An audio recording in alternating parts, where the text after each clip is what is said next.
Hello. Tagal ko nawala. Clear lang ng head. Literal. Kalbo na din ako. Ganito na ba sa last video? Hindi ko maalala. Pero yun. Pakalbo ako kasi for a change. Gusto ko mag-try ng bago. Yun. Kumusta ako? Okay naman. Hindi na ganun kasakit yung nangyari sa akin. Like, kasi yung heartbreak. Kaso nga lang, sama ng argument namin, nag-away kami. Like, nag-spiral na banter na hindi maganda, ganun. Talagang away kanina. Which is mali ko. Kasi, ano pa bang sense nung ginawa ko? Hindi naman na-appropriate yun.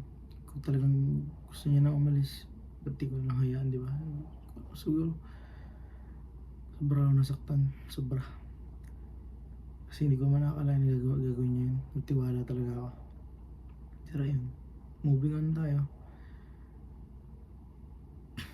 Yun nga. Ano ba?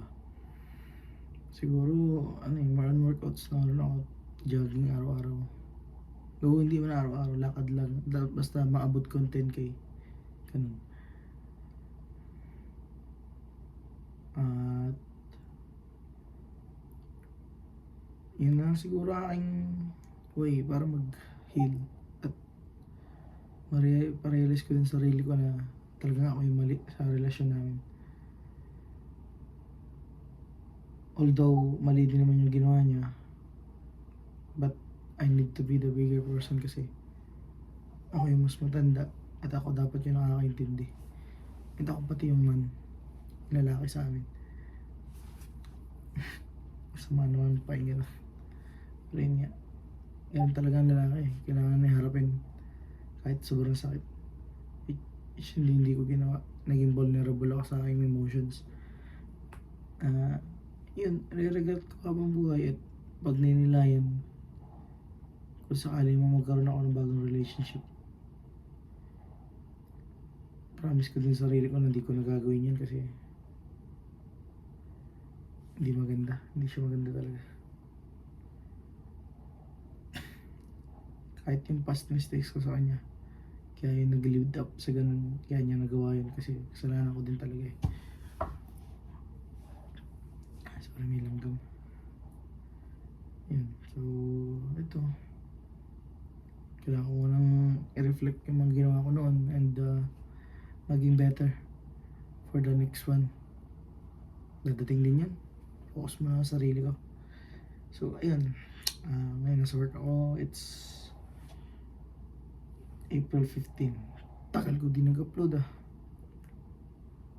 Yun, plano ko siguro this year mag-business. Since nag-start na at may natulong sa akin yung aking pinsan.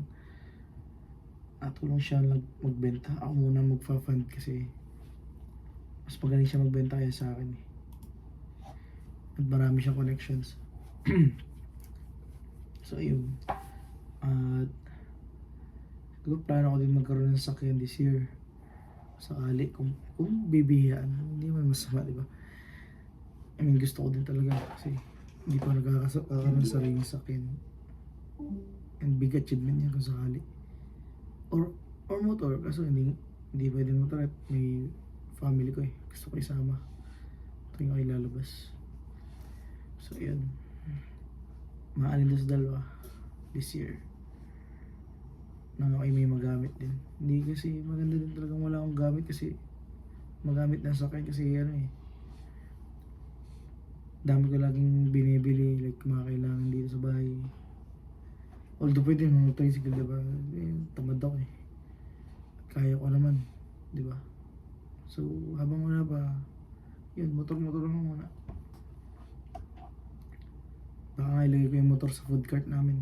Going food cart yung nandito nakatambak eh. Sayang naman, para may natakbong pera. Or sa either hindi sakyan or ipaayos tong bahay, going pa upahan. Ganun. depende na kung anong mangyayari, di ba? Kung anong nakaplano sa akin ni Lord. Pero yun, ngayon nagdinilay ako kasi yung ginawa ko kanina umaga hindi maganda eh. Inaway ko pa siya, knowing na may iba na. Ano realize ko sa ano bang sense ko doon, di ba? Ano bang sense ng ginawa ko? I mean,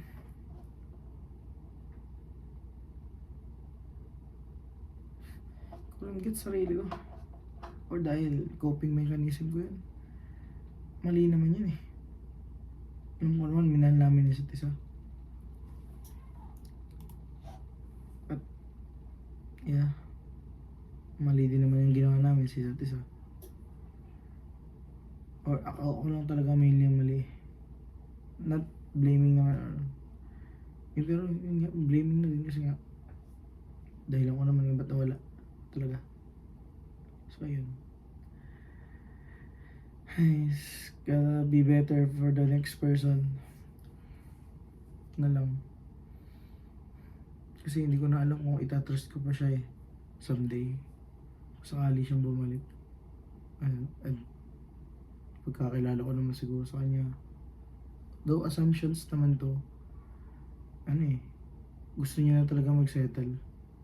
Which is hindi ko may bigay kasi hindi man ako kayamanan. Hindi naman madali ang buhay. Hindi ko kailangan pa ng mag-start pa lang ang buhay ko eh. Hindi pa fully okay itong nangyayari kasi wala pa naman stable na job na like pa sabi ko na ayaw support. So dito man siguro talaga pasab kasi tamad daw lagi. Mas gusto ko nang ako yung may hawak ng oras ko. Gigising ako ng time ko and ganun and the likes. Parang araw, diba? Hindi naman tayo magiging stagnant kasi nga may gusto ko i-prove sa sarili ko eh. At alam ko naman lahat tayo ganun. So yun, palit unti-unti, diba? Try ko siguro mag-upload bukas since ang tagal ko hindi nag-upload, diba? Hindi na ako consistent ulit. Dapat pa yung consistent ako kasi para sa sarili ko to eh, para sa family ko.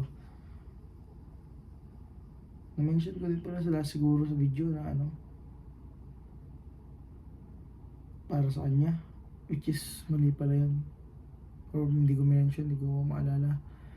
Pero ayun, ngayon para sa sarili talaga kasi mag-isa lang naman tayong lahat pag nawala. Gotta keep my feet grounded talaga. May make sense pa yun. Mali. Mag-improve lang ganun sa sarili. And strive to be better. Kasi natin alam ang future eh, kung anong mangyayari. So, ganito lang. Hanggang sa maging maayos. At maging faithful kay Lord. Number 1 si Lord. Yun nga, isa akong goal this year eh. Makompleto yung simba. Although kulang na at late na nagsimula. Nung February pa. Pero dapat ginagawa ko na yung yearly. Dapat kada Sunday nagsisimba ako. Yung last simba ko nga, hindi pa kompleto. Mali yun. Di man ako umabot sa homily. Sa mga ugali. Kung tumanggap pa din ako siya. Kasi sa Sunday siguro kumpletuhin ko na kasi para lang para hindi naman ako or maging baga na committed lalo. Though hindi ko man matama yung mali ng last time. So yun, strive to be better pa rin kahit paano. Ayos, ang boring. Tagal yumaman. Kailan kaya? Sige, bukas na